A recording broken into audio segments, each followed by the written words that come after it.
Since my arrival on Saturday night, I have thoroughly enjoyed the warmth and the hospitality of the Indonesian people, and I know it has set a wonderful platform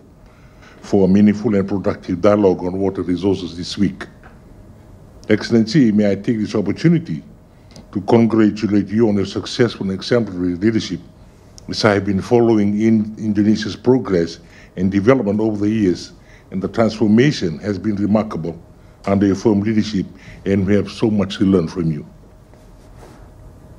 I value the opportunity